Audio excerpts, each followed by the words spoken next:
Voilà, frères et sœurs, bonjour ou bonsoir et bienvenue sur Vivre l'Évangile pour cette émission. Donc, nous sommes le jeudi 4 avril et nous sommes ravis d'avoir ce temps de partage avec vous dans la parole du Seigneur. Nous voulons prier. Seigneur notre Dieu, nous voulons te dire merci encore pour ce soir.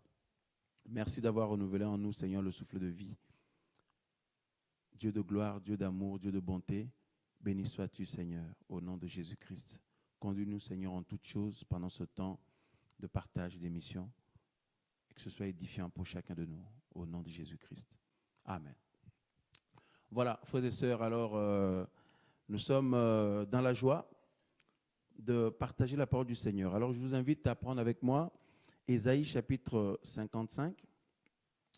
Ésaïe chapitre 55. Alors, aux dernières nouvelles, si je me souviens bien, nous avions travaillé une série de partages bibliques et d'enseignements autour du thème touchant le cœur. Le Seigneur nous avait permis de faire plusieurs partages là-dessus. Et donc, on a à cœur, par la grâce de Dieu, de commencer une autre série d'enseignements, de partage par la grâce de Dieu. Et on va voir combien d'émissions cela nous prendra. En tout cas, on s'adapte selon que Dieu nous conduira.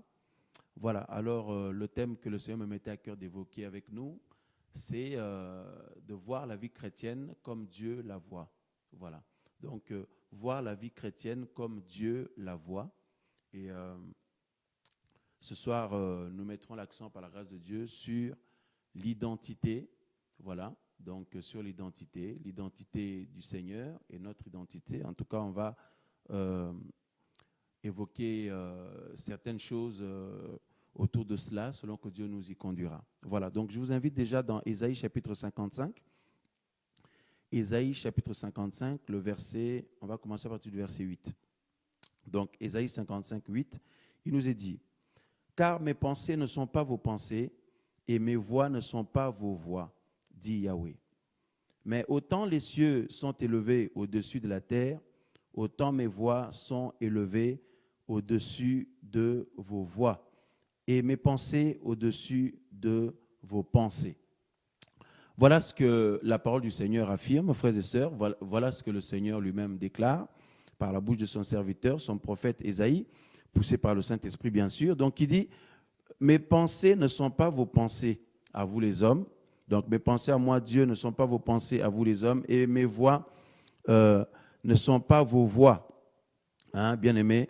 Et après, le Seigneur dit: « Mais autant les cieux sont élevés au-dessus de la terre, autant mes voix sont élevées au-dessus de vos voix et mes pensées au-dessus de vos pensées. » Voilà. Alors, notre thème, comme je vous disais tout à l'heure, c'est voir la vie chrétienne comme Dieu la voit. Voir la vie chrétienne comme Dieu la voit. Pourquoi? Parce que l'approche que nous pouvons avoir de la marche avec le Seigneur détermine notre manière de marcher aussi, et détermine notre positionnement et notre fermeté, frères et sœurs. Et vraiment, l'approche que nous pouvons avoir du Seigneur, de sa parole et de ce qu'il nous demande, donc c'est très très important que ce soit l'approche selon Dieu, le regard que nous pouvons avoir vis-à-vis des choses du Seigneur, de la marche avec le Seigneur, la compréhension que nous pouvons avoir vis-à-vis de ce que Dieu nous demande. C'est très très important que ce soit la même manière de voir que Dieu lui-même. Pourquoi? Eh bien parce que il y a beaucoup de personnes qui nous présentent une manière de voir la marche avec le Seigneur, la vie chrétienne, le chemin que Dieu nous demande de marcher en Christ. Et donc, il y a des pasteurs, il y a des apôtres, il y a des docteurs, il y a des frères et sœurs, il y a des chrétiens, il y a des disciples, il y a des missionnaires, il y a même des païens qui peuvent avoir des croyances en Dieu et qui ont tendance à partager aux uns aux autres un peu leur point de vue.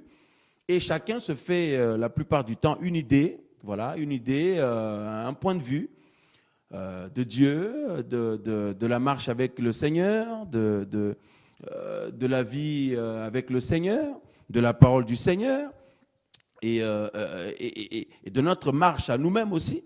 Alors, quand on voit ce qui se passe, déjà qu'on examine nos propres vies, on regarde autour de nous, on regarde ceux qui se disent chrétiens, on regarde ceux qui se disent servir Dieu, croire en Dieu, et même les églises ou les assemblées qui se disent être du Seigneur.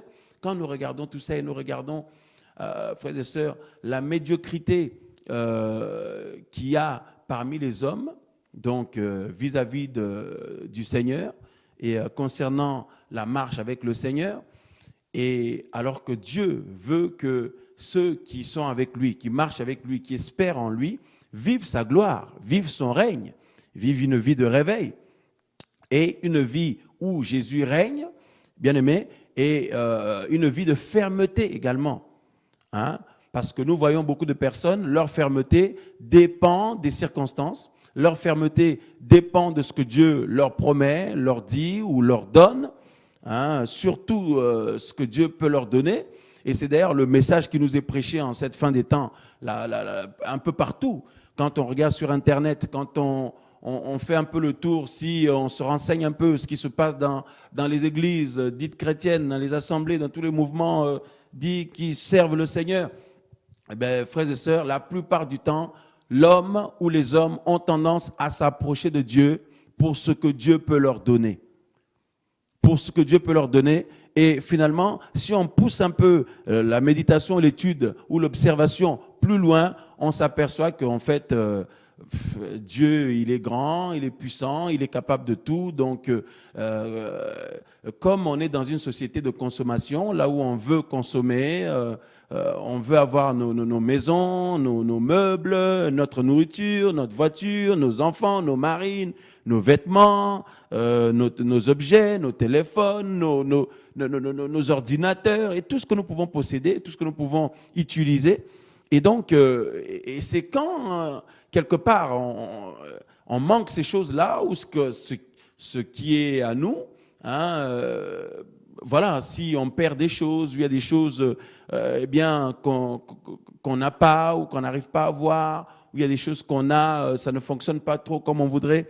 Et puis, voilà. Donc, et finalement, beaucoup de personnes, on peut le voir en Afrique, en Europe, aux États-Unis, un peu partout dans les îles, beaucoup de personnes s'approchent de Dieu plus pour demander des choses à Dieu, pour s'attendre à ce que Dieu leur accorde ce qui leur manque. Voilà. Ben, pas selon la volonté du Seigneur, bien sûr, mais la plupart du temps, c'est des choses qu'on a besoin sur la terre, dans la vie de cette terre-là. Voilà, dans la vie sur la terre, des choses qui peuvent combler nos manquements, hein, sur le plan humain, j'entends par là. Voilà, tout ce qui peut être matériel, tout ce qui touche un peu à notre vie d'être humain, quoi. Mais pas forcément des choses spirituelles, pas forcément des choses qui concernent la vie d'en haut, voilà, et toute la justice, la sainteté, la gloire du Seigneur, et cela, bien aimé, fait que, eh bien, quand parfois on est combattu dans tout ce qui touche à notre personne et à tout ce qu'on peut posséder, tout ce qu'on a pu obtenir dans la vie, hein, le travail, donc le mariage, les enfants, voilà, donc les finances, le matériel, nos relationnels, donc tout ça. Lorsque c'est secoué un peu, on a tendance à être perdu, on a tendance à être affaibli, on a tendance à être perdu et découragé parfois. Alors que la vie chrétienne vue par le Seigneur, ce n'est pas du tout comme ça. Le Seigneur voit la vie chrétienne autrement. Le Seigneur voit la marche, sa marche à lui avec les hommes ou les hommes avec lui. En tout cas, cette vie-là, Dieu a une autre approche de cette vie-là. Pas le même que nous. Parce que la Bible affirme bien ici que les pensées de Dieu ne sont pas les pensées des hommes. Les voies de Dieu ne sont pas les voies des hommes. En gros, la manière que Dieu voit les choses, ce n'est pas la même manière que les hommes voient les choses, les êtres humains. Alors, nous aimons nos frères et sœurs en Christ, nous aimons nos familles, nous aimons nos bien-aimés, les vrais pasteurs, les vrais apôtres, les vrais docteurs, les vrais évangélistes, les vrais servantes, serviteurs du Seigneur, parce que malheureusement, il y en a plein de faux. Il y en a plein de faux, malheureusement. Hein, donc, on est plus envahi par les faux que les vrais. Mais les vrais existent quand même. Et pour les voir, il faut aller au pied du Seigneur. Pour savoir qui c'est, il faut aller au pied du Seigneur. Il y en a quand même, c'est vrai, il n'y en a pas beaucoup. Il y a plus de faux que de vrais. Mais Dieu peut nous éclairer qui est vraiment de lui et qui sont les hommes et les femmes qui sont vraiment de lui. Alors, frères et sœurs, bien qu'on a du respect pour tout ce monde-là, eh bien, chacun essaie de nous emmener dans le chemin du Seigneur. Chacun essaie de bien faire. Bon, je parle de ceux qui sont bien intentionnés. Je ne parle pas de ceux qui sont tordus, qui ne sont pas de Dieu et qui le savent et qui, de manière consciente, emmènent les gens à l'égarement, emmènent le peuple de Dieu à l'égarement. Non. Bon, il y en a aussi qui veulent bien faire, mais voilà. Donc, en tout cas, en tant qu'humain, et la Bible dit que nous pouvons avoir une approche des choses qui n'est pas le même que le Seigneur, qui n'est pas le même que notre Dieu. Et Dieu, ici, au travers son prophète Ésaïe, poussé par son Esprit Saint, il dit que ses voix à lui ne sont pas nos voix, ses pensées à lui ne sont pas nos pensées, sa manière à lui de voir les choses, lui le Seigneur, ce n'est pas la même chose que nous, frères et sœurs. Alors, c'est pourquoi on a eu à cœur d'intituler ce temps de partage « Voir la vie chrétienne comme Dieu la voit » et pas comme les hommes peuvent le voir, pas comme notre pasteur peut le voir, pas comme notre église peut le voir ou, je ne sais pas, le groupe chrétien qu'on connaît peut le voir. Non, mais comme Dieu le voit. Et il nous faut beaucoup d'humilité, il nous faut beaucoup d'amour et tout simplement, il nous faut notre cœur vraiment des vrais enfants de Dieu, quoi, bien aimés.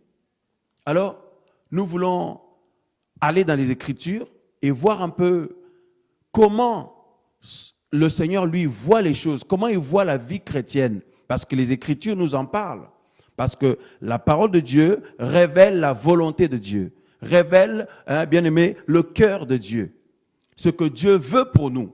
Ce qu'il attend de nous. Tout est clair. C'est pourquoi la Bible dit que ta parole est une lampe à mes pieds, une lumière sur mon sentier. Frères et sœurs, toute la volonté de Dieu est exprimée là-dedans. Alors, voir la vie chrétienne comme Dieu la voit. Alors, une fois qu'on l'aura vu, eh bien sûr, il faut y marcher par la suite. Mais ce n'est pas le cas de tout le monde. Déjà, il y en a qui ne veulent pas du tout voir la vie chrétienne comme Dieu la voit. Et puis, il y en a qui ne veulent pas du tout marcher comme Dieu veut. Alors, ceux-là, sont comme ils sont en train de résister à Dieu ou de lutter avec Dieu. Frères et sœurs, la Bible dit que Dieu résiste aux orgueilleux, il fait grâce aux humbles. Entre nous et Dieu, il y en a un qui a créé l'autre. Il y en a un qui est éternel. Et puis, nous les hommes, on est passagers. Alors, nous avons plutôt intérêt, et c'est tout à notre avantage à nous, frères et sœurs, avec beaucoup d'humilité, d'essayer de comprendre ce que Dieu veut nous montrer dans sa parole et aussi d'appliquer notre cœur à y obéir, frères et sœurs. Alors, les voies du Seigneur ne sont pas nos voies, les pensées du Seigneur ne sont pas nos pensées à nous, les hommes. Même si on est sincère, même si on est bien motivé, tout ça là. Alors, frères et sœurs, comment Dieu voit la vie chrétienne? Donc, voir la vie chrétienne comme Dieu la voit. Alors, comme je disais, aujourd'hui, nous mettrons l'accent sur l'identité. Alors, je vous invite à prendre avec moi Genèse. Nous allons aller au commencement.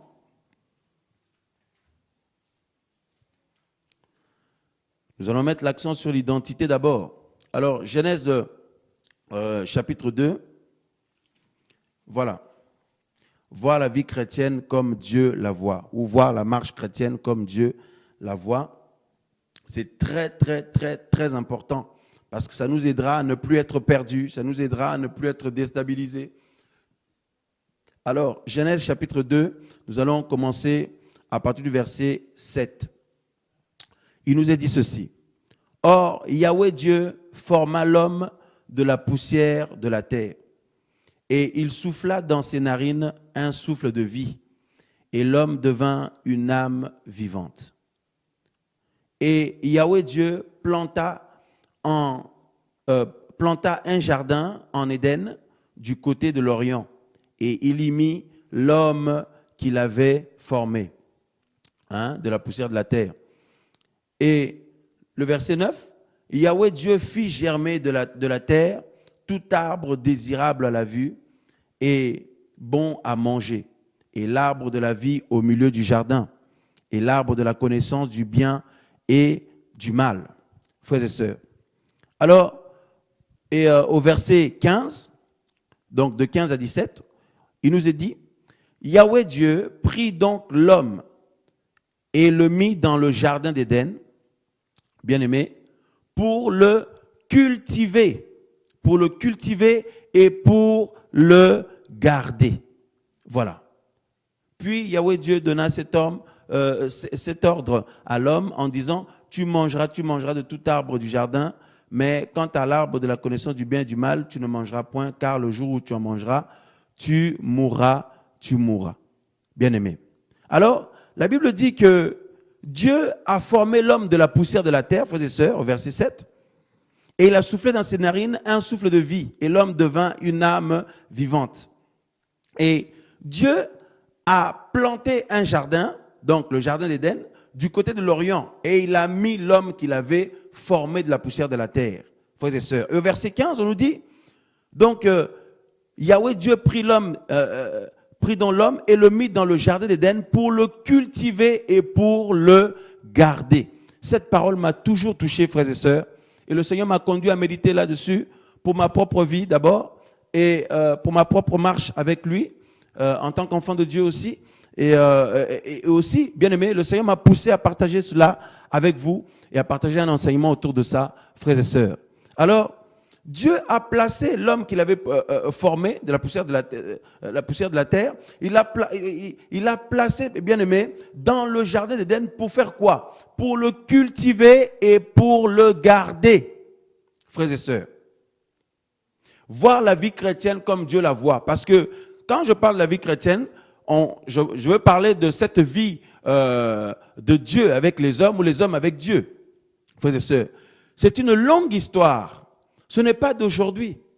Parce que beaucoup d'entre nous, et beaucoup de croyants, et des chrétiens, des chrétiennes dans le monde, en fait, à l'approche du Seigneur, ils se comportent comme si ils viennent de découvrir un Dieu qui a des pouvoirs, un Dieu qui est surpuissant, un Dieu qui n'a pas de limite, et qui peut leur donner plein de choses. Qui peut leur donner ce qui leur manque, qui peut leur donner ce qu'ils n'ont pas pu avoir jusque-là. Voilà. Même pas des choses célestes d'abord, mais des choses concernant la vie sur le plan humain et sur la terre, comme on le disait tout à l'heure, frères et sœurs. Alors, ça c'est la plupart du temps une approche plus humaine. Donc, mais maintenant, Dieu, lui, quelle est l'approche que lui il a des choses? Parce qu'on sait que sa manière de voir les choses n'est pas la même manière que nous. Alors, frères et sœurs, au commencement ici, la Bible dit quand Dieu a créé l'homme, parce qu'après dans le verset 18 là-bas, 20 jusqu'en bas, jusqu'à 23 là-bas, on nous dit que le Seigneur après a créé la femme, il a endormi Adam, et il a pris sa côte, il a formé donc son épouse Ève. Et frères et sœurs, les deux en tout cas, et Dieu place donc l'homme qu'il avait créé, il le place dans ce jardin et il est très important de noter, frères et sœurs, que Dieu, lorsqu'il a créé l'homme et la femme aussi, donc le Seigneur a d'emblée donc préparé un environnement de vie qui sort de l'ordinaire, qui est absolument parfait, qui est absolument, bien aimé, donc merveilleux. Donc tout ce que l'être humain peut avoir besoin, ce jardin-là que Dieu a planté, le jardin d'Éden, était absolument parfait. Il ne manquait rien. Il y avait tout ce qu'il faut pour pouvoir survivre et vivre heureux. Il y avait tout ce qu'il faut pour pouvoir se réjouir. Il y avait tout ce qu'il faut pour pouvoir être épanoui. Je parle sur le plan humain, de tout ce que l'être humain peut avoir besoin, ce qu'il faut manger, parce que la Bible dit que Dieu avait pourvu là-dedans de quoi manger, tout ce qu'il faut. L'homme ne manquait pas de nourriture et donc c'était absolument magnifique au niveau de la beauté. Ce jardin que Dieu avait planté, c'était vraiment un paradis terrestre. Frères et sœurs, combien d'hommes et de femmes sont à la recherche d'un environnement de vie absolument donc merveilleux qui peut répondre à toutes leurs attentes et ne trouvent pas malheureusement. Alors, mais cependant, au commencement, quand Dieu avait créé l'homme, il l'avait placé dans un environnement de vie absolument parfait, absolument merveilleux. Il est très important, frères et sœurs, de noter cela. Donc, parce que nous sommes en train de parler comment Dieu lui voit les choses, hein, comment il voit sa relation avec nous, comment il voit quand nous nous approchons de lui, donc la vie chrétienne, tout ça, mais vue du Seigneur, à la vue du Seigneur. Ce n'est pas la même chose que nous. Alors, d'emblée, quand Dieu crée l'homme, il pourvoit à tout ce que l'homme a besoin pour être heureux sur le plan humain, sur le plan naturel, frères et sœurs. Et ce jardin était absolument parfait. Il y avait des arbres fruitiers, il y avait, donc tout était magnifique. Il y avait des fleuves là-dedans, des lacs qui étaient donc les fleurs. Il y avait, tout était absolument merveilleux, frères et sœurs. C'était un paradis terrestre.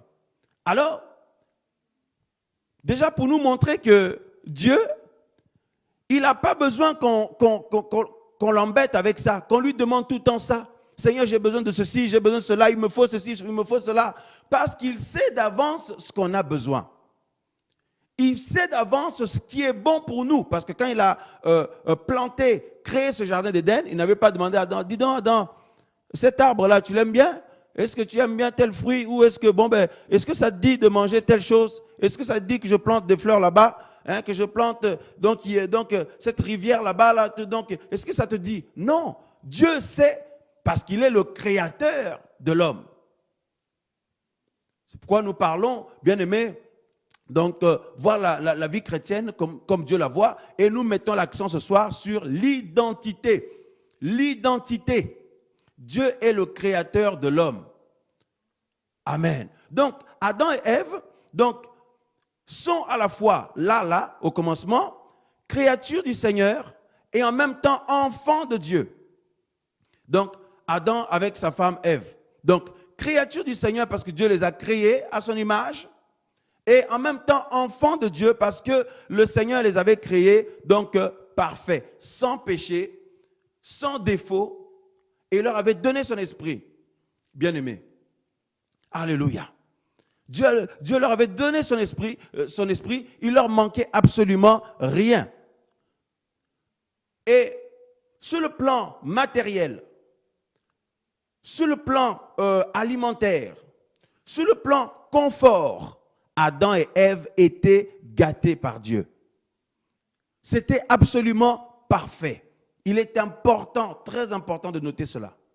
Regardez, nous aujourd'hui avec les progrès technologiques et tout ce qu'il y a, les progrès des conditions de vie, tout ça, mais avec toutes ces pollutions qu'il y a, hein, bien aimé, avec tous ces appareils qu'il y a, l'être humain, qu'est-ce qu'il fait maintenant? Il cherche à revenir un peu vers tout ce qui est naturel. Les gens veulent manger bio, les gens veulent vivre un peu là où il y a des arbres, il y a des fruits, être un peu entouré un peu, se retrouver un peu autour de la nature, etc. Ils se sentent bien, tout ça là. Mais Adam et Ève étaient absolument donc gâtés par le Seigneur sur ce plan-là, sur ce point-là, bien aimé. Sur tout ce qui touche, comme je disais, le confort de la vie humaine. Hein? Donc, tout ce qu'on peut avoir besoin de manger, hein? Donc l'environnement, tout ça là, c'était absolument parfait, ce jardin-là. Pour nous montrer déjà dès le début, Dieu nous montre par là que ce qui touche à notre bien-être, à tout ce qu'on a besoin en tant qu'humain pour vivre, Dieu le sait et il pourvoit sans forcément lui demander, s'il vous plaît. Sans forcément lui demander. Parce que vous verrez que par la suite, les enseignements de Jésus, le message de Jésus revient à ce que nous voyons ici au commencement dans le jardin d'Éden. Parce que Jésus avait dit, cherchez premièrement la justice et le royaume de Dieu. Et tout ce que vous avez besoin vous sera donné par-dessus. On y reviendra dans toute cette série d'enseignements et de partage. Vous allez voir, c'est magnifique, c'est touchant, c'est édifiant parce que c'est la parole du Seigneur. Bien aimé, moi ça m'a fait beaucoup de bien. Et je prie que le Seigneur vous fasse aussi du bien et que cela fortifie votre foi dans le nom de notre Seigneur Jésus-Christ. Alors frères et sœurs, d'emblée, Dieu nous montre qu'il n'a pas besoin de nous, qu'on puisse prier pour ça, jeûner pour ça, qu'on puisse l'embêter pour ça, qu'on puisse tous les jours lui dire, Seigneur, donne-moi, donne-moi, donne-moi. Non, non, non, non, c'est lui qui pourvoit à ça. Donc, il prépare tout ça et la Bible dit, verset 15, Yahweh Dieu prie donc l'homme, une fois qu'il a créé l'homme, qu'il a préparé ce jardin-là, il prend cet homme-là, bien aimé, il l'emmène et il le place, il le met dans ce jardin. Bien aimé. Tout était déjà prêt. Tout était déjà prêt, frères et sœurs. Dieu l'a mis là. Pour quel but?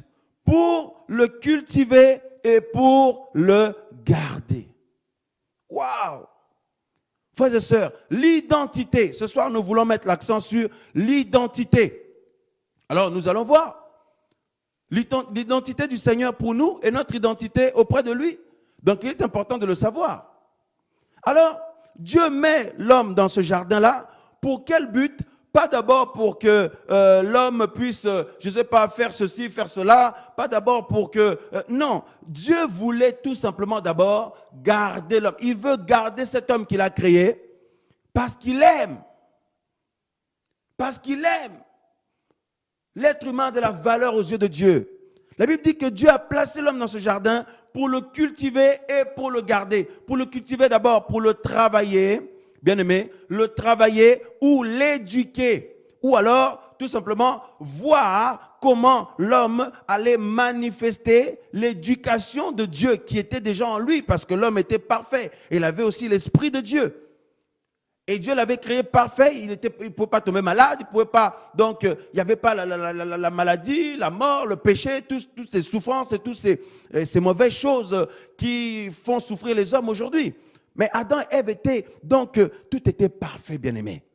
Et le Seigneur voulait voir cette perfection qu'il avait placée en eux, il voulait les voir eux-mêmes exercer, bien-aimé, leur volonté, leur libre arbitre, exercer l'amour qu'ils avaient reçu du Seigneur, frères et sœurs, pour lui obéir. Parce qu'il dit, vous pouvez, donc j'ai prévu tout ce que vous avez besoin pour manger, mais quant à l'arbre de la connaissance du bien et du mal, tu n'en mangeras point, car le jour où tu en mangeras, tu mourras. Hein, bien aimé. Et regarde le verset 9 de Genèse 2, Yahweh Dieu fit germer de la terre tout arbre désirable à la vue. Donc, un environnement parfait, quoi, désirable à la vue. Donc, tout ce qui est beau. Regardez comment les êtres humains, nous aimons les fleurs, nous aimons les belles plantes, nous aimons quand la nature est belle. Il y en a qui partent en vacances à la montagne. Il y en a, ils prennent des photos de la nature, la création de Dieu, tout ça. Tout est magnifique. Alors, la Bible dit que Dieu avait donné tout ça à l'être humain.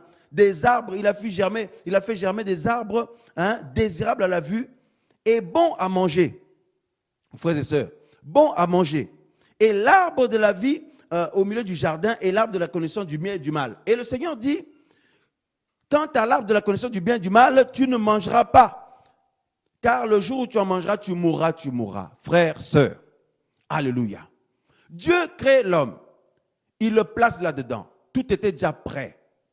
L'homme n'avait pas besoin de demander quoi que ce soit. Dieu avait déjà pensé à tout. Maintenant, qu'est-ce qui intéressait le Seigneur? Eh bien, ce qui intéressait le Seigneur, c'est que l'être humain puisse prendre conscience de qui est Dieu pour lui. D'abord, qui est Dieu pour lui et qui il est, lui, l'être humain, pour Dieu. Voilà ce que Dieu voulait. Et la Bible dit qu'il voulait le cultiver et il voulait le garder. Dieu aime l'homme, il aime garder l'homme. Frères et sœurs, alors, Dieu voulait que l'être humain, Adam, et notamment Ève, puisse, bien aimé, savoir qui est Dieu pour eux et qui sont eux pour Dieu. L'identité. C'est quelque chose de très, très, très, très, très important, frères et sœurs. Alors, Dieu a créé Adam et Ève. Donc, Dieu est le créateur et Adam et Ève sont les créatures. Et comme Dieu leur a donné sa perfection, il leur a donné son esprit, donc ils sont aussi, non seulement ses créatures, mais ils sont aussi ses enfants. Donc, Adam et Ève étaient aussi les enfants de Dieu. Frères et sœurs, les enfants de Dieu. Alors, l'identité. Donc, il y en a un qui a créé l'autre. Donc, ce n'est pas le créateur qui a besoin de chercher son identité. Parce que le créateur sait qui il est. Il n'a pas besoin de chercher son identité, mais c'est la créature qui a besoin de chercher son identité. Donc, nous disons bien, frères et sœurs, à la lumière de la parole, que Adam et Ève étaient en même temps créatures de Dieu, en même temps enfants de Dieu. Donc, au niveau de la création, donc Dieu en tant que créateur n'avait pas besoin, lui, de chercher son identité ou voilà. C'était plutôt Adam et Ève qui avaient besoin de chercher leur identité. Et puis, Dieu en tant que donc leur père, parce qu'Adam et Ève étaient aussi les enfants de Dieu, parce qu'ils avaient reçu son esprit. Donc, Dieu était leur père. Un père n'a pas besoin de chercher son identité. C'est les enfants qui cherchent de qui ils sont issus. C'est les enfants qui cherchent de qui ils descendent. Alléluia. Donc ce n'est pas le père qui a besoin de chercher son identité. Regardez même dans ce monde, les hommes et les femmes qui ne connaissent pas leur papa ni leur maman. Regardez comment ils sont livrés à eux-mêmes. Déjà dès le bas âge, même en grandissant, même en devenant adultes, ces hommes et ces femmes-là sont souvent troublés. Si vous regardez leur vie, ils sont troublés, ils sont perdus. Il y a des choses en eux qui n'ont jamais pris forme. Il y a des choses qui manquent en eux parce que Dieu avait prévu que chacun puisse avoir des repères en venant au monde. Donc, avoir un père, une mère. Donc, et parce que le père est le géniteur. C'est le géniteur, frères et sœurs. Et ce sont des repères. Un enfant qui ne sait pas qui est son père, cet enfant-là sera sans repère, sera déstabilisé, sera quelque part fragilisé dans sa vie, sera quelque part perdu un peu dans sa vie, frères et sœurs. Et ce n'est pas le géniteur, ce n'est pas le père qui cherche son identité, c'est plutôt l'enfant ou les enfants. Alors, frères et sœurs, l'identité. Dieu n'avait pas besoin de prouver son identité à Adam et Ève parce qu'il sait qu'il est le créateur et il est aussi le père. Mais c'est Adam et Ève, parce que c'est ce que Dieu voulait voir. Parce que la Bible dit que Dieu voulait cultiver l'homme et le garder. Il voulait voir comment il allait donc appliquer tout ce qu'il lui a donné. Toute cette intelligence qu'il lui a donnée, donc sa perfection, etc. Il voulait voir l'être humain là, donc prendre son libre arbitre pour, bien aimé, l'exercer donc à obéir à Dieu, l'exercer, frères et sœurs, d'abord à reconnaître qui est Dieu pour lui. Alléluia. Alléluia. Frères et sœurs. Alors, Adam et Ève, comme je disais, étaient en même temps créatures de Dieu et enfants de Dieu. Or, le mot enfant, on le sait, l'enfant de quelqu'un, frères et sœurs, c'est quoi? C'est la descendance de quelqu'un. L'enfant de quelqu'un, bien aimé, c'est la descendance de quelqu'un. Et Adam et Ève étaient la descendance de Dieu. Dieu voulait qu'ils le sachent. Première chose. Dieu voulait qu'ils le sachent. L'identité. Parce que la manière que Dieu a fait les choses, eh bien, tout ce qu'il voulait, c'est que l'être humain qui venait d'être créé là, sache qui il est pour Dieu et sache qui est Dieu pour lui. D'abord, pas ce que Dieu peut lui donner, ce que Dieu peut faire pour lui, ce que Dieu peut lui accorder ou ce que Dieu peut faire avec lui. Ce n'était pas la peine parce que là, Dieu avait déjà tout fait avant. Bien aimé. Alors, dès le commencement, on voit que Dieu aimait l'homme. Dieu a toujours aimé l'homme. Bien aimé. Et il voulait garder l'homme. L'identité. Et Dieu, frères et sœurs, sait très bien que l'être humain, donc, ne pouvaient pas, si Dieu ne se révélait pas, bien aimé, connaître qui il est. Or, Adam et Ève étaient en parfaite communion avec le Seigneur. C'est ce que Dieu a toujours voulu. Dieu venait leur parler, ils pouvaient parler à Dieu, ils communiquaient ensemble. Ils communiaient ensemble. Ils avaient une intimité ensemble, une relation ensemble, une vie ensemble, une histoire ensemble. Et Adam et Ève appartenaient à Dieu. Ils étaient la propriété de Dieu. Donc, ils appartenaient à Dieu. Ils étaient ses propres enfants. Frères et sœurs, jusqu'à quand le péché a intervenu, comme vous le savez. Le péché a intervenu et le péché, bien-aimé, a privé l'homme de la gloire de Dieu.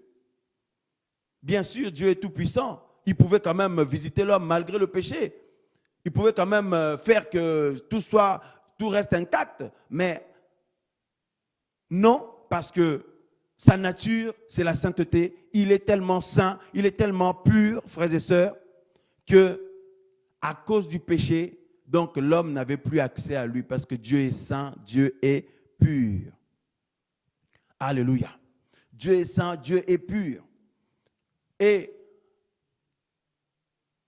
à cause de ça, Dieu souffrait. Dieu avait la douleur. Dieu avait la douleur, frères et sœurs. Et la Bible dit, quand le Seigneur a chassé ensuite Adam et Ève du jardin d'Éden après le péché, il a placé des chérubins avec une épée donc, qui était là, une épée flamboyante, tout ça là, pour garder le chemin de l'arbre de vie, tout ça, et pour ne pas que l'homme puisse, bien aimer, revenir, etc. Alors sur le plan humain, on peut comprendre ça comme un manque d'amour de la part de Dieu pour nous, pour les hommes. Mais c'était un acte d'amour au contraire, parce que Dieu ne voulait pas que l'être humain puisse demeurer éternellement dans ce péché, parce que s'il mangeait de l'arbre de vie, il allait vivre éternellement dans son péché. Donc c'était un acte d'amour de la part de Dieu. Mais Dieu souffrait parce qu'il voulait garder l'homme, comme la Bible nous dit là, pour le cultiver, bien aimé, hein, et le garder. L'éduquer ou alors voir, ou alors lui montrer son point de vue des choses. Dieu voulait apprendre à l'homme comment lui, Dieu, voit les choses. Dieu voulait apprendre sa mentalité à l'homme. Dieu voulait apprendre son caractère à l'homme. Dieu voulait voir l'homme manifester son caractère, manifester sa nature, comme ça, sans effort, de manière donc complètement naturelle, parce que l'homme était issu de Dieu, donc était la descendance de Dieu, parce qu'il a été créé à l'image de Dieu. Alléluia. Frères et sœurs, l'identité. La vie chrétienne, pour Dieu, ce n'est pas comme nous on le voit. Pour Dieu, c'est quoi? C'est que Dieu nous avait créés. Dieu avait créé, en fait, il nous avait créés nous aussi au travers Adam et Ève. Et Dieu voulait nous cultiver et nous garder. C'est ça son but. Il aime donc nous cultiver, nous apprendre et nous regarder, voir. Donc, il veut nous regarder, donc lui obéir. Il veut nous voir lui obéir par amour, l'aimer pour qui il est, l'identité. Hein? On réalise que nous existons grâce à Dieu, par Dieu, et nous apprenons qu'il est non seulement notre Créateur, mais aussi il est notre Père. C'était ce que Dieu attendait d'Adam et Ève, qu'ils puissent réaliser et comprendre, frères et sœurs. De cette manière-là, ils ne vont pas s'approcher de Dieu par rapport à ce que Dieu peut leur donner. Ils ne vont pas s'approcher de Dieu par rapport à ce que Dieu peut leur accorder, ou par rapport à ce que Dieu peut faire avec eux, ou ce que Dieu peut faire d'eux. Non, ils vont s'approcher de lui et s'attacher à lui pour qui il est. Pour qui il est. Il est non seulement leur créateur, mais aussi leur père. C'est ça que Dieu voulait. C'est qu'Adam et Ève puissent réaliser qui il est pour eux. L'identité. Alléluia. Et c'est l'enfant qui a besoin de chercher son identité. Frères et sœurs, si vous voyez les hommes souffrir comme ça, c'est parce qu'ils sont à la recherche de leur identité. Combien d'hommes et de femmes sont à la recherche de leur identité, même s'ils ont des parents, tout ça, mais ils ne savent pas trop qui ils sont, ils ne savent pas trop ce qu'ils veulent dans la vie, ils ne savent pas trop à quoi s'en tenir personnellement, ils ne savent pas trop sur quel pied danser dans leur vie de tous les jours, quoi faire avec leur vie et tout. Frères et sœurs, ils sont à la recherche de leur identité. L'identité, c'est très important, frères et sœurs. Et Dieu veut que nous connaissions son identité, notre identité plutôt. Et c'est ce qu'il voulait qu'Adam et Ève puissent connaître. Et quand le péché est intervenu, frères et sœurs, l'homme a été coupé de la gloire de Dieu. Mais le Seigneur a toujours désiré, frères et sœurs, restaurer cette communion qu'il avait avec l'homme et la femme. La vie chrétienne, voir la vie chrétienne comme Dieu la voit. Voilà pourquoi, frères et sœurs, quand Jésus est venu, lui-même, en personne, ça c'est la manifestation de l'amour de Dieu. Parce que la Bible dit que Dieu prouve son amour envers nous, parce que lorsque nous étions encore pécheurs, Christ est mort pour nous. Et il y a quelque chose de très important que la Bible nous apprend dans Colossiens, Colossiens, la Bible dit, bien aimé, au chapitre 1, l'identité. Voir la vie chrétienne comme Dieu la voit. Et quand on commence à voir la vie chrétienne comme Dieu la voit, frères et sœurs, là nous sommes dans la volonté de Dieu. Parce que la volonté de Dieu, c'est ça. Il y a beaucoup de gens qui veulent faire la volonté de Dieu, mais la volonté de Dieu, c'est quoi? C'est voir les choses comme lui voit. C'est comprendre les choses comme lui veut qu'on les comprenne. C'est se positionner comme lui veut qu'on se positionne. C'est ça, faire la volonté de Dieu. Alors, il y en a qui veulent faire la volonté de Dieu en faisant des choses pour Dieu. Je veux faire ça pour Dieu, je vais faire ceci pour Dieu, que Dieu fasse cela de moi, qu'il fasse ceci avec moi. Mais Dieu, ce n'est pas tout ça qu'il demande. Il demande tout simplement, frères et sœurs, eh bien, qu'on voit les choses comme lui les voit. Qu'on comprenne les choses comme lui le voit. Et qu'on voit notre marche avec lui, hein, bien aimé, de la manière que lui demande.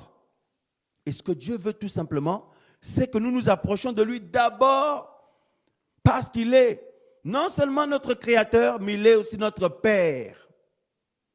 Pas pour ce qu'il peut nous donner, pas pour ce qu'il peut faire avec nous, pas pour ce qu'on peut faire pour lui, non, mais d'abord pour qui il est. Pour qui il est pour nous, qui il est pour toi, mon frère, ma soeur. Dieu est ton Créateur, mon Créateur, il est aussi notre Père. C'est ça qui intéresse le Seigneur. Tout commence par là. L'histoire de Dieu avec les hommes, bien aimés, c'est une intimité commencée depuis le commencement et qui était brisée par le péché. Et Jésus a tout fait pour restaurer cela. Et regardez ce que la Bible dit dans Colossiens 1. Frères et sœurs, à partir du verset 16, on va descendre jusqu'en bas. Il est dit, nous mettons l'accent sur l'identité ce soir, car par lui ont été créées toutes les choses qui sont dans les cieux et sur la terre, les visibles et les invisibles. Soit les trônes, ou les dominations, ou les principautés, ou les puissances, toutes choses ont été créées par lui et pour lui. Colossiens 1, donc, on vient de lire le verset 16, maintenant au verset 17. Et il est avant toutes choses, donc le Seigneur Jésus, et toutes choses subsistent par lui. Et c'est lui qui est le chef du corps de l'Église, et qui est le commencement et le premier-né d'entre les morts, afin qu'il tienne le premier rang en toutes choses. Car le bon plaisir du Père a été que toute plénitude habita en lui et de réconcilier par lui toutes choses avec lui-même. Bien aimé, c'est là où on va mettre l'accent. Et de réconcilier par lui toutes choses avec lui-même, ayant fait la paix par le sang de sa croix. À savoir tant les choses qui sont dans les cieux que celles qui sont sur la terre. Verset 21. Et vous qui étiez autrefois étrangers et qui étiez ennemis dans votre entendement et dans les mauvaises œuvres, il vous a maintenant réconciliés par le corps de sa chair, par sa mort, pour vous présenter saints et sans tache et irrépréhensibles devant lui. Si toutefois vous demeurez dans la foi, étant fondés et fermes et n'étant pas transportés hors de l'espérance de l'évangile que vous avez entendu. Amen. Bien-aimés, regardez le verset 20. Et de réconcilier par lui toutes choses avec lui-même. Donc, Jésus a réconcilié avec lui-même toutes choses. Et la Bible dit, ayant fait la paix par le sang de sa croix, à savoir, tant les choses qui sont dans les cieux et sur la terre. Les choses qui sont sur la terre, là, frère, les arbres. Est-ce que c'est les arbres? Est-ce que c'est l'herbe? Est-ce que c'est les rochers? Est-ce que c'est les pierres? Non, c'est d'abord les êtres humains. C'est d'abord les êtres humains, l'homme. L'homme. Et Dieu a fait la paix avec lui-même. Il a réconcilié. Il a réconcilié tant ce qu'il y avait dans le ciel, ce qui est sur la terre. Donc sur la terre, il a réconcilié l'homme qu'il aimait, l'homme qu'il avait créé, l'homme qu'il voulait garder.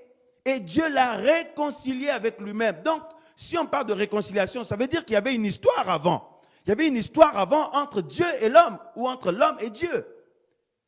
Et c'est ce que la Bible nous dit, c'est ce que nous avons vu tout à l'heure. Donc il y avait une histoire avant. Et Dieu est venu par Jésus-Christ, il a réconcilié l'homme avec lui-même. Par le sang de sa croix, il a fait la paix, il a réconcilié. C'est-à-dire qu'il y avait un antécédent avant. Dieu avait une histoire avec l'homme avant. Frères, sœurs. Donc, on lui appartenait avant. L'homme appartenait à Dieu avant. L'homme était pour Dieu avant. L'homme était la demeure de Dieu avant. Frères et sœurs. Alléluia. Alléluia, frères et sœurs. Donc, Dieu, par Jésus, a réconcilié tout avec lui-même. Très important, nous parlons sur l'identité ce soir. Donc, voir la vie chrétienne comme Dieu la voit. Parce que beaucoup de personnes, la vie chrétienne, c'est je viens de découvrir un Dieu, il peut me donner des choses, il faut qu'il m'aide à me donner tout ce que j'ai besoin sur la terre, et puis qu'il me donne la vie éternelle. Voilà.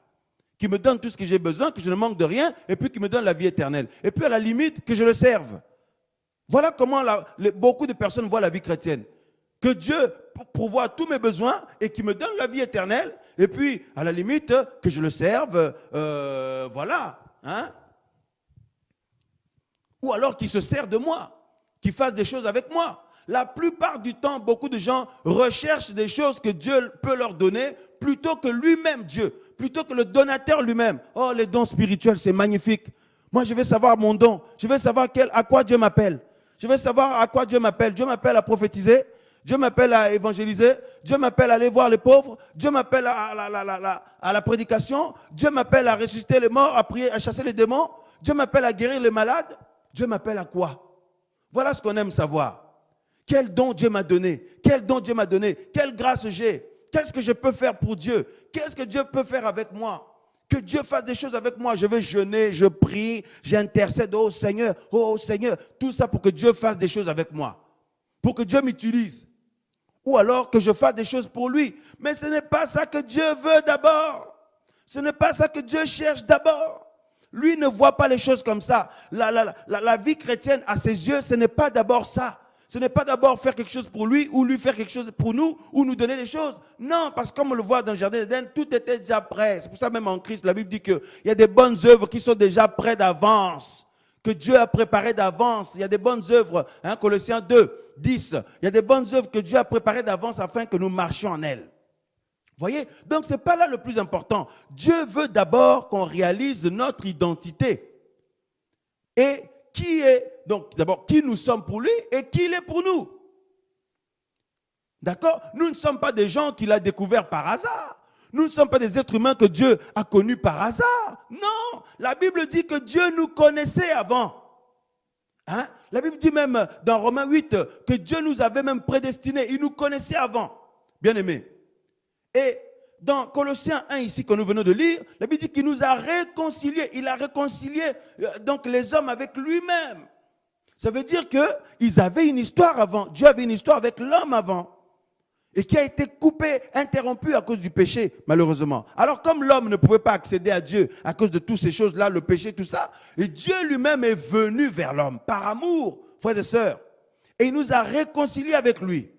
Donc, on était à lui avant, il nous a récupérés. Nous sommes sa propriété. Voilà pourquoi même en Christ, nous sommes devenus le temple de Dieu, le temple du Saint-Esprit. Et, frères et sœurs, regardez la prière du Seigneur Jésus, donc dans Jean chapitre 17. Dans Jean chapitre 17, regardez. Alléluia, alléluia, alléluia. Ce soir, nous mettons l'accent sur l'identité. Donc, qui est Dieu pour nous? Il est notre Créateur, il est notre Père. Qui nous sommes pour lui? Nous sommes ses créatures, nous sommes ses enfants. Donc, on ne vient pas d'abord, oh Seigneur, fais ci pour moi, fais ça pour moi, donne-moi des enfants, donne-moi le travail, donne-moi le mariage, donne-moi des finances, donne-moi la santé, donne-moi ceci, cela.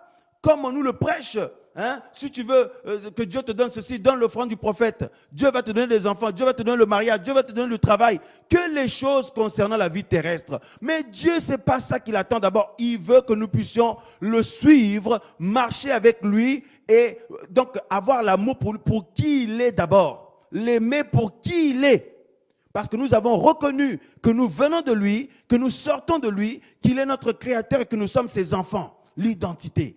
Donc nous avons compris qui est Dieu pour nous et qui nous sommes pour lui. Frère, si on voit les choses comme ça, vous verrez dans les prochaines émissions, si on voit les choses comme ça, la manière que Dieu nous demande de marcher, vous allez voir que ce n'est même pas la manière que les hommes peuvent concevoir. La preuve, regardez, pour nous, nous croyons que marcher avec le Seigneur, tout est magnifique, tout est... Mais au contraire, on va le voir que plus on avance avec le Seigneur, plus il y a des difficultés, il y a des combats, tout ça. Et Dieu veut nous voir, par amour pour lui, dire non au péché, souffrir la tentation sans baisser les bras, mais étant ferme. Les épreuves, les combats, la pression, l'oppression, par amour pour lui, en étant ferme, par amour pour lui, pas par contre, oh j'ai peur d'aller en enfer, je fais ça parce que j'ai peur d'aller en enfer, ou alors je fais ça parce que j'ai peur que Dieu retire sa grâce de ma vie, j'ai peur que Dieu ne m'utilise plus. Non, je fais ça, je veux être ferme parce que j'aime mon Dieu, il est mon Père, il est mon Créateur. Tu t'intéresses à lui d'abord, l'identité. Hein? C'est comme ça que Dieu voit les choses. Regardez, pour Dieu, ce n'est pas d'abord ce que nous on va faire pour lui qui intéresse. Ce n'est pas d'abord ce qu'il va faire avec nous qui l'intéresse. Ce qui l'intéresse, lui, le Seigneur, c'est nous. C'est nous. Voilà pourquoi il a été capable de tout quitter au ciel, de venir sur la terre pour venir nous chercher, nous. Pas pour nous utiliser ou qu'on le serve, ou parce qu'il était en galère de serviteur, il avait personne pour envoyer et tout. Mais Dieu est tout puissant. S'il n'y a pas les hommes, il peut susciter même des pierres. Même les animaux peuvent le servir. Comme l'ânesse de Balaam, vous vous souvenez? Hein? Dieu peut utiliser n'importe qui, n'importe quoi. Donc, ce n'est pas ça le problème. Le problème, c'est que Dieu, ce n'est pas ce qu'on peut faire pour lui, ce n'est pas ce qu'il peut faire en nous, tout ça. Non, c'est nous. C'est nous qu'il veut. Et il veut qu'on comprenne, frères et sœurs, qu'il nous aime et il nous a donné son amour et il veut nous voir, nous approcher et marcher avec lui parce qu'on a compris et on apprend à comprendre que c'est lui, Jésus, que nous voulons. C'est lui que nous désirons. C'est lui, bien-aimé, hein, que nous aimons. C'est ça que Dieu veut. C'est pour ça, regardez dans Jean chapitre 17. Et comme je vous l'ai dit, Dieu n'a pas besoin de chercher son identité. C'est nous les enfants qui avons besoin de chercher notre identité. D'ailleurs, pourquoi le monde est plongé dans cet état de souffrance? Parce que l'être humain est dépourvu de la présence de Dieu. L'être humain est loin de Dieu. Vous allez le voir tout à l'heure, on va le voir. La Bible dit que en Christ, une fois en Christ, nous sommes retournés à notre vrai Père, à notre vrai berger, le berger de nos âmes. On va le voir. Donc Jean chapitre 17 d'abord. L'identité, voir la vie chrétienne comme Dieu la voit. Donc ce n'est pas d'abord une vie de « oh, il faut faire ci pour Dieu, il faut que Dieu fasse ça pour moi, il faut que je jeûne, il faut que je fasse... » Non, c'est Dieu m'a aimé, il m'a créé, il m'a donné son esprit et il veut me voir l'aimer pour qui il est. Pour qui il est, parce qu'il est mon créateur, surtout il est mon Père. C'est ça que Dieu veut, qu'on s'intéresse à lui, parce que lui s'est intéressé à nous. On s'intéresse trop à tout ce qu'il peut nous donner, à tout ce qu'il peut faire, à tout. Mais lui-même, le Seigneur, il veut nous voir nous intéresser à lui. C'est comme ça que lui, Dieu, voit les choses. C'est pour ça que j'avais dit tout à l'heure dans le jardin d'Éden, il a déjà tout préparé, l'homme ne pouvait, il n'y avait rien à faire. Vous voyez, pour montrer à l'homme que c'est toi l'homme qui m'intéresse. C'est toi qui m'intéresse et je veux que ce soit pareil, que moi, Dieu, je puisse t'intéresser, toi, Adam. Que je puisse t'intéresser, que je sois ton sujet de recherche, ton sujet de prière, ton désir de tous les jours. Moi, Dieu, je vais te voir, toi, Adam. Hein? Donc, que moi, Dieu, je sois pour toi ton sujet de joie, de recherche, de bonheur, d'épanouissement de tous les jours. Et pas ce que je t'ai donné. Non, toi. Moi pour toi pour moi, hein? De cœur à cœur, frère, sœur. Et là, je retrouve mon identité, mon vraie identité. Hein? Regardez donc Jean 17, la Bible dit, à partir du verset 1, Jésus dit ces choses, puis levant les yeux au ciel, il dit, Père, l'heure est venue, glorifie ton Fils afin que ton Fils te glorifie. Selon que tu lui as donné le pouvoir sur tous les hommes, afin qu'il donne la vie éternelle à tous ceux que tu lui as donnés. Or, la vie éternelle, c'est qu'ils te connaissent toi, le seul vrai Dieu, et celui que tu as envoyé, Jésus-Christ. 4. Je t'ai glorifié sur la terre, j'ai achevé l'œuvre que tu m'avais donnée à faire. Et maintenant glorifie-moi, toi Père, auprès de toi, de la gloire que j'avais auprès de toi avant que le monde soit. 6. J'ai fait connaître ton nom aux hommes que tu m'as donné du milieu du monde. Frères, suivons bien ici, bien aimés. J'ai fait connaître, le verset 6, j'ai fait connaître ton nom aux hommes que tu m'as donné du milieu du monde. Ils étaient à toi. Voilà ce que Jésus dit. Ils étaient à toi et tu me les as donnés. Et ils ont gardé ta parole. Ils étaient à toi. Donc les êtres humains là étaient à toi, t'appartenaient, étaient ta propriété. Ils étaient à toi. Parce que souvent on se comporte comme si la vie chrétienne, je viens de découvrir un Dieu. Tiens, c'est nouveau pour moi ça. Ce Dieu va apprendre à me connaître, ou moi je vais apprendre à le connaître, tout ça. Mais pour Dieu, lui, ce n'est pas la même approche. Pour Dieu, il dit, je te connais. Je te connaissais avant la fondation du monde. Hein? Même quand il appelait les disciples, il dit, avant même que tu puisses me voir, là, je t'avais déjà vu là-bas, sous l'arbre. Je te connaissais avant même que tu puisses naître. Avant que ta maman, ta mère te mette au monde, je t'avais déjà choisi. Je te connaissais.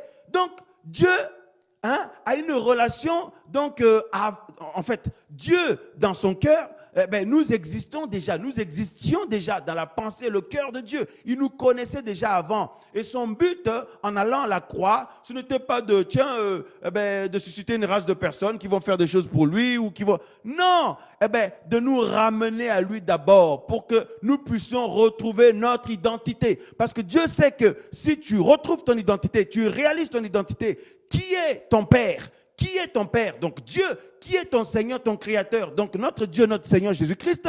Et là, tu apprends que tu es un homme qui n'est pas le fruit d'un hasard, une femme qui n'est pas le fruit d'un hasard. Tu viens de Dieu, tu appartiens à Dieu. Frère, ça détermine la stabilité de toute une vie chrétienne. De toute une vie chrétienne, pour pouvoir percer, il faut connaître son identité. Et c'est pour ça que Jésus est venu. Et Jésus dit ici il dit, Père, ces hommes-là, tu me les as donnés, mais ils étaient à toi. Ce n'est pas ils sont devenus à toi ou ils deviendront à toi. Ils étaient à toi déjà avant, mais ils étaient perdus. Ils étaient perdus. Ils s'étaient égarés. Ils étaient tombés. Ils étaient loin de toi. Mais ils étaient à toi quand même. Père, tu as tout fait. Tu es venu par moi, Jésus. Donc c'est lui-même. Il n'y a pas de confusion là-dedans. C'est Jésus lui-même. Il est Dieu. Il est tout lui-même. Et le Sauveur, le Père, c'est toujours lui. Il est venu maintenant, frères et sœurs, pour venir chercher et ramener à lui ces enfants que nous sommes. Dans quel but? Dans le but de nous redonner de nous redonner une identité. De nous redonner une identité, frères et sœurs, parce que connaître notre identité, ça nous stabilise. Ça nous restructure. Ça nous donne la fermeté. Bien aimé, ça nous affermit. Parce que même un être humain dans ce monde qui ne connaît pas qui est son père, cet homme, cette femme, quelque part, il lui manque des choses. Il est déstabilisé. Il n'a pas de repère, il est perdu. Il y a quelque chose qui manque. Tu ne connais pas ton père, tu ne connais pas ta mère. Regardez les hommes et les femmes qui sont dans ce cas-là, les enfants qui sont dans ce cas-là. Ils sont désemparés, leur vie n'est pas comme les autres. Il manque quelque chose. Parce que Dieu est le Dieu de la famille. Et la première famille pour Dieu, c'est d'abord lui et nous. Nous et lui. Alléluia. Et c'est ce que Jésus est venu faire. Nous sortir de là. Et regardez ce que la Bible dit dans 1 Pierre. Et nous allons finir par là. 1 Pierre chapitre 2. Alléluia, alléluia, alléluia. Voir la vie chrétienne comme Dieu la voit. Donc, déjà pour Dieu, la vie chrétienne, c'est une histoire d'amour. Pour Dieu, Dieu dit, j'ai créé un être que j'ai donné mon esprit, que j'ai aimé, que j'ai voulu qu'il puisse m'aimer en retour, me chercher moi, et pas ce que je peux lui donner, m'aimer moi pour qui je suis, je l'ai créé, je suis non seulement son créateur, mais son père. C'est ça, c'est comme ça que Dieu voit la vie chrétienne. Mais nous les hommes, non mais Dieu, il va pourvoir mes besoins, il va faire ça pour moi, il va me donner ci, je vais faire ça pour lui, il va me donner la vie éternelle, il va me délivrer, il va me guérir, il va me restaurer. Voilà, on pense qu'à tout ça. Mais Dieu veut que nous changions notre manière de voir. Parce que notre manière de voir est à l'opposé de sa manière à lui de voir. Si tu cherches lui-même Jésus, lui-même notre Dieu, notre Père, eh bien, tout le reste sera donné par-dessus et tu n'as pas besoin de prier pour ça. Et c'est ça la révolution, frères et sœurs. C'est-à-dire que Dieu emmène les choses dans une autre dimension. Voir la vie chrétienne comme Dieu la voit. Et vous verrez, quand après Dieu va commencer à nous demander des choses qui, sur le plan humain, peuvent être dures, mais si tu vois les choses comme Dieu le voit, que tu lui appartiens, tu es sa demeure, de toute manière, tu n'as pas d'autre chemin que lui, tu n'as pas d'autre vie que lui, tu n'as pas d'autre fin que lui, tu n'as pas d'autre issue que lui. Hein, bien-aimé, tu n'as pas d'autre aboutissement que lui. De toute façon, eh ben, la vie avec le Seigneur, c'est ta vie à toi, c'est ton chemin à toi. Parce que des chrétiens aujourd'hui qui estiment que certaines souffrances qu'ils vivent, c'est pas normal, ils ne comprennent pas. Pourquoi d'autres ne le vivent pas? Pourquoi moi je passe par là? Pourquoi moi il me manque ça? Pourquoi moi je prie pour ça, il n'y a rien? Pourquoi moi je galère? Pourquoi moi ceci, cela? Mais c'est parce que notre manière de voir la vie chrétienne n'est pas pareille que Dieu. Mais si ça devient comme Dieu, on ne va pas s'arrêter à ce qui se passe autour pour nous, mais on va chercher qui il est pour nous et qui nous sommes pour lui. Et là, notre attention est focalisée sur la personne de Jésus. Sur la personne de Jésus. Sur la personne de Dieu, frères et sœurs. Sur la personne de notre Seigneur. Sur la personne de notre Père Céleste. Jésus-Christ de Nazareth. Et regardez toutes les Écritures, dans toute la Bible, les questions de Jésus, de Genèse, Apocalypse, on parle, tout tourne autour de lui, frères et sœurs. Il est la personne ou le personnage central des Écritures. Tout est tourné vers lui, tout tourne autour de lui. Il est le centre, il est le fondement, il est la pierre angulaire, la pierre. Donc, où est-ce que nous devons fonder, bâtir notre vie, frères et sœurs? La personne de Jésus. Et si on commence à voir les choses comme ça, on ne va pas voir ce qu'il peut faire pour nous, ou ce qu'on peut faire pour lui. Est-ce que nous sommes, nous?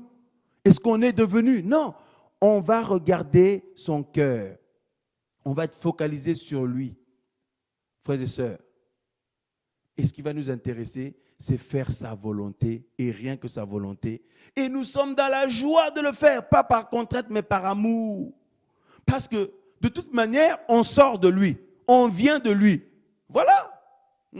On vient pas de... Ceux qui ne voient pas les choses comme ça ne viennent pas de Dieu. Ils ne viennent pas de Dieu. Mais tous ceux qui viennent de Dieu, le but final du Seigneur, c'est d'ouvrir leur intelligence pour qu'ils comprennent qu'ils viennent de lui. Et qu'ils retournent à lui. La vie chrétienne, c'est tout simplement, nous sommes retournés à notre vrai Père. Maintenant, notre vrai Père reprend, donc il commence notre éducation, il reprend notre éducation parce qu'on a été saccagé loin de lui pendant tous ces siècles, toutes ces décennies dans le péché, de génération en génération. Nous, nos pères, nos ancêtres, tout ça, nous avons été saccagés, abîmés loin de lui. Et nous sommes retournés à lui. Au lieu de lui demander des choses et d'attendre des choses de sa part, non. C'est les cœurs à cœur maintenant. Notre cœur retrouve le cœur de notre Père, son cœur retrouve le nôtre. Bien-aimés, et nous sommes dans une dimension de gloire. Frères et sœurs, regardez le fils prodigue, ce récit. Cet enfant qui est parti se vautrer dans le péché, qui a quitté la maison de son père, qui est parti faire n'importe quoi. Et son père souffrait de ça. Il est parti abîmer tout son héritage et se vautrer dans le péché. Mais quand il s'est souvenu de son père qui viendra demander pardon à son père, quand il est revenu, frères et sœurs, son père n'a même pas regardé tout ce qu'il a fait, là où il a été et tout ce qu'il a gaspillé, comment il a gaspillé toute sa richesse. La Bible dit que son père a donné un festin pour son retour. Pour son retour. Et ce fils prodigue avait un frère, un grand frère. Donc cet homme avait un fils aîné. Donc ce fils-là était dans la maison du père. Il va manifester de la jalousie. Oh, mais père, moi je suis avec toi, tout ça là, depuis tout ce temps fidèlement. Mais lui, ton fils est parti faire n'importe quoi, il est revenu, tu donnes un festin pour lui et tu n'as jamais rien fait pour moi. Mais son père dit, oh mon enfant, hein, même plus fils, mon enfant. Toi qui devais être un fils, mais en fait tu es encore en état de petit enfant. Mon enfant, mais tu es dans ma maison, tout ce que j'ai c'est à toi. Ma gloire c'est pour toi, parce que tu as mon identité. Frère, ce papa-là, c'est l'image de Dieu, c'est l'image du Père céleste. Il dit, mais tu es dans ma maison, tu es mon fils, tu portes mon nom. Tous mes biens sont à toi, toute ma gloire est à toi, tout mon règne est pour toi, tout ce que ma richesse, c'est pour toi. Mais il ne savait pas son identité. Alléluia, frères et sœurs. Voyez? Alors, donc, 1 Pierre chapitre 2, hein? Alléluia, c'est magnifique, bien-aimé. L'identité, l'identité. Il faut que notre vie chrétienne change. Parce que quand je vois des frères et sœurs, on passe notre temps à demander des choses à Dieu, à jeûner pour que Dieu fasse, ou qu'on fasse quelque chose pour lui. Mais on se dit, mais ce n'est pas possible. Mais quand est-ce qu'on va s'intéresser à lui? Oh, j'ai mon enfant qui est malade, Seigneur, guéris mon enfant. J'ai mon père qui est malade. J'ai mon frère, ma soeur qui est malade. J'ai ma voiture qui a un problème. J'ai mon travail, il y a un souci. J'ai mon couple, j'ai ceci, cela. Mais quand est-ce que tu vas le chercher, lui? Lui. Et toutes ces choses-là que tu cherches, il va les régler par-dessus. Mais cherche-le, lui, Jésus. Et attache-toi à lui. Et tu vas retrouver ton identité. Et quand on retrouve ça, on retrouve la fermeté, la force. Quiconque connaît son identité en Christ sera ferme, sera fort, sera donc dans la victoire de Christ. Ne sera pas faible, hein? Ne sera pas facilement troublable. Et regardez ce que la Bible dit dans 1 Pierre, chapitre 2, 1 Pierre chapitre 2, le verset 25. Car 1 Pierre chapitre 2, verset 25, car vous étiez comme des brebis errantes. Voilà. Quand on a perdu notre identité, en fait, c'est notre ancêtre Adam, et puis nos grands-pères, nos aïeuls, tout ça. Quand on a perdu notre identité, on était errants. La Bible dit, vous étiez comme des brebis errantes. Mais maintenant, vous êtes retournés vers le pasteur et l'évêque de vos âmes. Vers le pasteur et l'évêque de vos âmes, vers notre vrai berger, vers notre vrai Père. Comme Jésus a dit dans Jean 17, qu'on lui appartient. On lui appartenait déjà avant. Et il nous a, par sa grâce, par son sacrifice à la croix, il a permis qu'on puisse le retrouver maintenant, qu'on revienne à lui, frères, sœurs. Et là, on revient comme dans Genèse. Il nous place là. Et même en Christ, la Bible dit que Dieu a préparé des bonnes œuvres d'avance afin que nous marchions en elles. Donc, comme dans le Jardin d'Éden, tout était prêt, pareil en Christ, tout est prêt déjà. On rentre au bénéfice. La vie chrétienne commence comme ça. On rentre au bénéfice de l'œuvre de la croix. Donc, c'est comme avec Adam et Ève, Dieu veut nous cultiver et nous garder. Il veut nous cultiver et nous garder pour lui. Que son amour fonde en nous et notre cœur fond en lui. Et c'est le cœur à cœur, frères et sœurs. Et le Seigneur me fait vivre ça de plus en plus, frères et sœurs. Les jours passés, et en ce temps-ci, ces jours-ci, parfois bien aimés, après le travail avec la fatigue, tout ça, on a cuisiné, on fait manger les enfants, on les couche, tout ça, on fait un peu le point avec mon épouse. Frère, parfois on part pour aller se reposer, dormir. Mais je sens l'amour du Seigneur. L'Esprit du Seigneur m'a tiré, non. Il faut que j'aille seul au salon, me retrouver. Je sens le besoin de lui dire que je l'aime, frère, sœur. Et là, j'étais pourtant fatigué du travail, fatigué physiquement. Je voulais dormir, mais le sommeil, c'est comme s'il est parti. Et je sens le Saint-Esprit m'attirer. Frère, sœur, je vais au salon. Je suis dans l'atmosphère, je commence à lui parler, à le louer, à lui parler. Et tout ce qui sortait de ma bouche, c'est Seigneur, tu es tout pour moi. Je t'aime, Seigneur, je t'aime, Jésus. Je n'arrivais pas à dire autre chose que ça, que je l'aimais, que je l'aime. Seigneur, je t'aime, tu es tout pour moi, Seigneur. Accorde-moi de t'aimer encore plus, de t'aimer encore davantage. Je veux t'aimer, Seigneur, je t'aime. Il n'y avait que ça, frère, sœur. Et je pleurais en même temps. Mais quand j'ai fini là, bien aimé, c'est comme si j'étais rempli de toutes sortes de vitamines. A, B, C, D, jusqu'à Z. Hein? Je me sentais fortifié, rempli, boosté. Et comme s'il y avait quelque chose qui me manquait, qui m'a été rajouté, comblé. Et là, pour aller dormir, là, j'ai même ronflé, tout ça, là, frères et sœurs. Et quand c'est comme ça, Dieu te visite, tout ça, tu es béni, encouragé. Frères, sœurs, l'histoire de Dieu avec nous, nous avec Dieu, c'est le cœur à cœur. C'est lui, il s'est intéressé à nous. Pas ce qu'on peut faire pour lui, ce qu'on peut lui être utile ou devenir, ou il peut faire avec nous. Non, il s'est intéressé à nous parce que nous sommes ses créatures et ses enfants, il nous a aimés. Et il veut qu'on s'intéresse à lui parce qu'il est notre créateur, il est notre Père. Suivre Dieu, aimer Dieu pour qui il est, pas pour ce qu'il peut nous donner, pour qui il est, frères et sœurs. C'est ça. Et c'est comme ça que Dieu voit la vie chrétienne. Voir la vie chrétienne comme Dieu la voit, Alors là, si deux cœurs se retrouvent, deux cœurs amoureux se retrouvent, le cœur de Dieu amoureux de nous, il nous a aimé le premier, il nous a comblés de son amour. Romains 5, 5. Hein? Or, l'espérance ne trompe point, car l'amour de Dieu est répandu dans nos cœurs par le Saint-Esprit qui nous a été donné.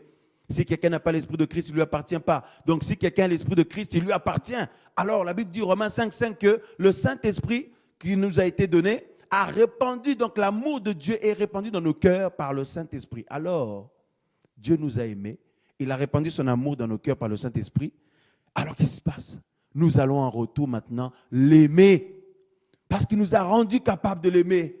Il nous a fait retrouver notre identité. Il nous a fait comprendre qu'il est notre créateur, notre papa, notre père. Et nous ne sommes pas des enfants illégitimes. Nous ne sommes pas des enfants abandonnés. Nous ne sommes pas le fruit d'une erreur.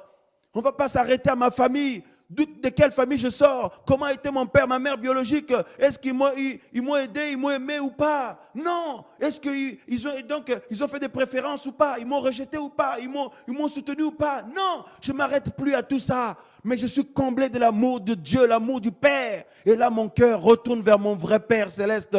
Et là, frères et sœurs, c'est du cœur à cœur. C'est l'amour de Dieu rempli en moi, frère. Et je m'intéresse à lui. Tu t'intéresses à lui. Au fur et à mesure que tu grandis, c'est lui qui t'intéresse. Et tout le reste, c'est après. Parce que quand tu fonds en lui, il est en toi, tu es en lui. Bien aimé, eh bien, qu'est-ce qui se passe? Sa gloire aussi est en toi, puisqu'il est glorieux. Alléluia. Ah oui, et Jésus, quand il priait dans Jean 17, il dit au Père, il dit qu'il faut que nous, ses enfants, nous soyons en lui, lui en nous, et que nous soyons un avec lui, comme lui, Jésus, est un avec le Père. Voilà, c'est ça que Dieu veut. C'est tout simplement ça. D'abord, frère, et quand on est dans cette communion, on fond dans le Seigneur est en nous, on fond en lui, frère, sœur. Le reste, le servir. Mais attends, mais je n'ai pas besoin que quelqu'un me le demande. C'est un devoir, je le sais, c'est naturel, ça coule de source. Lui obéir, je n'ai pas besoin qu'on me le dise, tout ça là, ça coule de source. Parce qu'il est en moi. Et sa nature fait que je sais ce qu'il aime, ce qu'il n'aime pas. Je n'ai pas besoin qu'on vienne de me le dire ou me pousser à, ou me tirer. Non, frères et sœurs. Alléluia. Aimons le Seigneur pour qui il est. Pour qui il est. Notre identité. Et si on commence à voir la vie chrétienne comme ça, frères, sœurs, quand il faut s'approcher du Seigneur, prendre du temps avec lui, frères, ce ne sont pas c'est pas comme une corvée, tout ça là. Hein? Persévérer dans le Seigneur, se sanctifier. C'est pas comme si une corvée, c'est dur. Je crois que je vais abandonner. J'en ai marre. J'en peux plus. Mais non, comment tu peux dire que tu n'en peux plus? C'est ta vie. Est-ce qu'un oiseau qui vole peut dire j'en ai marre d'être oiseau, j'ai envie d'être un poisson, aller dans l'eau? Mais non, un oiseau ne peut pas aller dans l'eau, ce n'est pas sa nature. Sa nature, c'est être oiseau, il vole, c'est naturel. Il ne ressent pas d'effort pour ça, c'est sa vie, c'est sa nature. C'est ça. Et alors, la vie de Dieu coule maintenant. Elle va couler de plus en plus. La prochaine fois, on va évoquer d'autres points. Si on commence à voir les choses comme ça, vous allez voir notre approche de la parole du Seigneur et de ce qu'il nous demande. Et la vie avec lui va changer. On va évoquer d'autres points la prochaine fois. Aujourd'hui, l'accent était sur l'identité. L'identité. Voir la vie chrétienne comme Dieu la voit. Pas comme mon pasteur peut le voir, ou mon église peut le voir, ou ma famille peut le voir, ou mes frères et sœurs en Christ peuvent le voir, mais comme Dieu le voit. Et la première des choses à comprendre, c'est qui est Dieu pour moi, qui il est pour moi, et qui je suis pour lui. Alléluia. Une fois qu'on comprend ça, et Dieu commence, bien aimé, il est en nous et commence à nous faire grandir, naturellement. Et il nous regarde comment on va manifester cette vie qu'il nous a donnée en Christ, cette perfection. Voilà. Nous continuerons la prochaine fois. Que le Seigneur vous bénisse, que le Seigneur vous garde, frères et sœurs. Jésus est merveilleux. Qu'il soit le sujet de nos louanges, qu'il soit le sujet de nos pensées, qu'il soit le sujet de notre amour, de notre épanouissement de tous les jours, le désir de notre cœur, pas ce qu'il peut nous donner, pas les dons, non, ni les dons, ni la connaissance, ni ce qu'il peut faire avec nous, non, Toutes ces choses-là, nous le servons naturellement. Tous les dons qu'il nous a donnés, nous mettons au service de son œuvre, des frères et sœurs, pour le servir naturellement. Et on n'a pas besoin que quelqu'un soit derrière nous. Et puis d'ailleurs, on ne pourra pas râler, en avoir marre, être lassé. Parce que non, c'est naturel. Puisqu'il est en moi, je fonds en lui, il est en moi. Frère, vous voyez? Et tout ça, c'est naturel. Ça vient après. Alors, tous tes besoins, crois-tu que Dieu va te laisser? Crois-tu qu'il va t'oublier? Frère, sœur. Il y en a qui passent leur temps à pleurer pour dire Seigneur, Seigneur, aide-moi, donne-moi ci, fais-moi ci, fais. Il y en a d'autres qui se disent Seigneur, je veux t'aimer, je veux apprendre à te connaître, je veux grandir en toi, je veux m'attacher à toi. Et ceux-là n'ont pas la même vie chrétienne que les autres. Ils sont dans une autre dimension et Dieu s'occupe d'eux miraculeusement. Bien-aimés, on continuera la prochaine fois. En tout cas, que Dieu vous garde au nom de Jésus-Christ de Nazareth.